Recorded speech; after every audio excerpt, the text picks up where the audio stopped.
शिवाय नमस्तुभ्यम। श्री शिवाय नमस्तुभ्यम। दोस्तों, धार्मिक कथाएं चैनल में आपका हार्दिक स्वागत है। दोस्तों, आज मैं अपनी वीडियो में सावन मास के 7वें अध्याय का महात्म सुनाने जा रही हूँ। दोस्तों, कथा सुनते समय मन में ओम नमो शिवाय का जाप करते रहो। दोस्तों, यदि आप सावन मास में महात्म की कथा को सुनते हो तो भगवान भोलेनाथ आपकी हर मनोकामना शीघ्र अतिशीघ्र पूरी करेंगे। आप सभी जानते हैं कि भोलेनाथ सच से भोले हैं, जो अपने भक्तों की थोड़ी सी पूजा अर्चना से प्रसन्न होकर मन इच्छित फल देते हैं। शिव जी भोलेनाथ कहते हैं कि हे विष्णु, मेरी आराधना से मेरे भक्तों की आराधना करना मुझे प्रिय है। मेरे भक्तों की कामना पूर्ण करने में मुझे कभी देर भी हो जाती है, किंतु मेरे सावन मास के जो भक्त हैं, जो जल गंगा जल दूध से अभिषेक करते हैं, उनकी मनोकामना पूरी करने में मुझे कभी भी विलंब नहीं होता। मेरे सावन मास के जो भक्त हैं वह मेरे अति प्रिय हैं। दोस्तों, यदि आपने YouTube चैनल धार्मिक कथाएं लाइक और सब्सक्राइब नहीं किया तो ज़रूर करें। बेल आइकन दबाना ना भूलें, जो आने वाली सभी वीडियोज़ की जानकारी आपको सबसे पहले हो सके। वीडियो को पूरी सुनने के बाद कमेंट बॉक्स में ओम नमो शिवाय लिखना ना भूलें। दोस्तों, 7वें अध्याय में मंगल गौरी व्रत का वर्णन किया गया है। 7वें अध्याय का महात्म। ईश्वर बोले, हे संत कुमार, अब मैं युतम भौम व्रत का वर्णन करूँगा, जिसके अनुष्ठान करने मात्र से भेदव नहीं होता। विवाह होने के पश्चात 5 वर्षों तक जय व्रत करना चाहिए। इसका नाम मंगला गौरी व्रत है। जय पापों का नाश करने वाला है। विवाह के पश्चात प्रथम श्रवण शुक्ल पक्ष में पहले मंगलवार को जय व्रत आरंभ करना चाहिए। केले के खंभों से शोभित एक पुष्प मंडल बनाना चाहिए और उसे नेक प्रकार के फलों तथा रेशमी वस्त्रों से सजाना चाहिए। उस मंडप पे अपने समर्था के अनुसार देवी की स्वर्णमयी अथवा अन्य धातु की बनी प्रतिमा स्थापित करनी चाहिए। उस प्रतिमा को 16 उपचारों से, 16 दुर्वा दलों से, 16 चावलों से तथा 16 चने की दालों से मंगला गौरी नामक देवी की पूजा करनी चाहिए और 16 बत्तियों से 16 दीप जलाने चाहिए। दही तथा भांत का नैवेद्य भक्तिपूर्व अर्पित करना चाहिए। देवी के पास ही पत्थर का सील तथा लेडा स्थापित करना चाहिए। 5 वर्ष तक इस प्रकार करने के पश्चात अध्यापन करना चाहिए।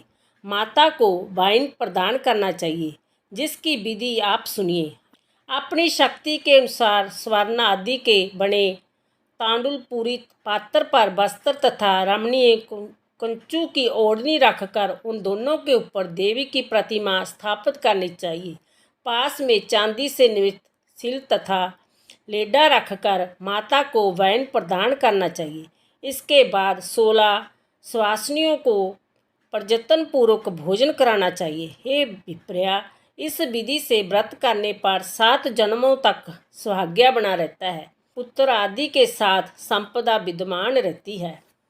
संत कुमार बोले, सब प्रथम इस व्रत को किसने किया था और किसको इसका फल प्राप्त हुआ? हे शंभो, जिस तरह से मुझे इसके प्रति निष्ठा हो जाए, कृपा करके वैसे ही बताइए।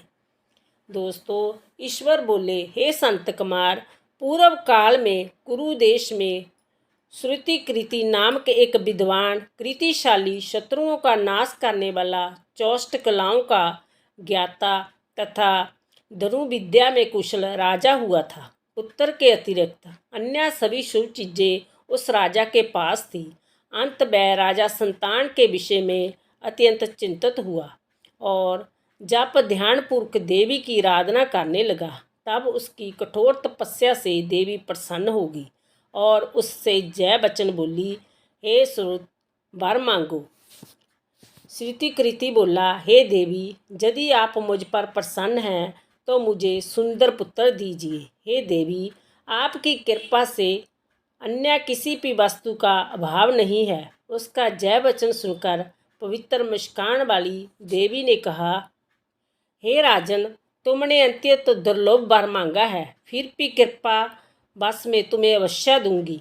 किंतु हे राजेंद्र सुनिए, यदि परम गुणी पुत्र चाहते हो तो वह 16 वर्ष तक जीवित रहेगा, और यदि रूप तथा विद्या से विहीन पुत्र चाहते हो तो दीर्घजीवी होगा। देवी का जय वचन सुनकर राजा चिंतित हो उठा और पुनः अपनी पत्नी से परामर्श करके उसने गुणवान तथा सभी शुभ लक्षणों से संपन्न 16 वर्ष की आयु वाला पुत्र मांगा।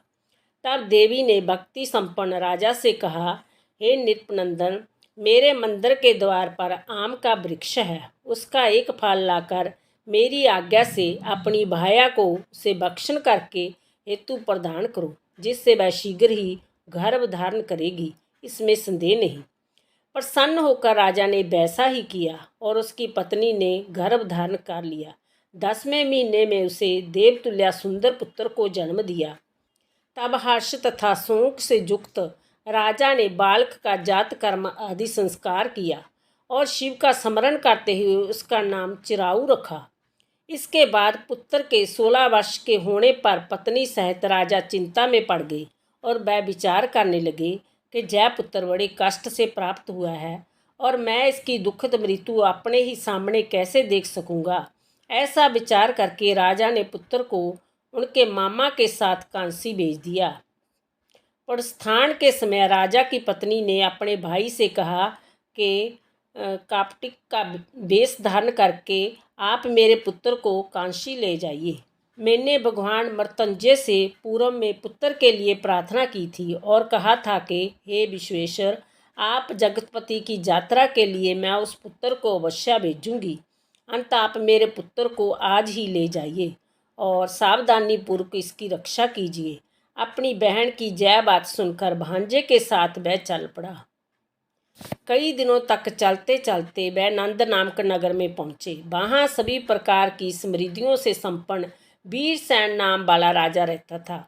उस राजा की एक सर्वलक्षण संपन्न युवावस्था प्राप्त मनोहर तथा रूपमयी मंगला गौरी नामक कन्या थी। सभी अपमानों को तुच्छ करके सुंदरिया अभिवृद्धि को प्राप्त वह कन्या किसी समय सखियों के साथ नगर के उपवन में क्रीड़ा करने के लिए गई हुई थी। उसी समय वह चिराऊ तथा उनका मामा वह दोनों भी वहाँ पहुँच गए और उन कन्याओं को देखने की लालसा से वही विश्राम करने लगी।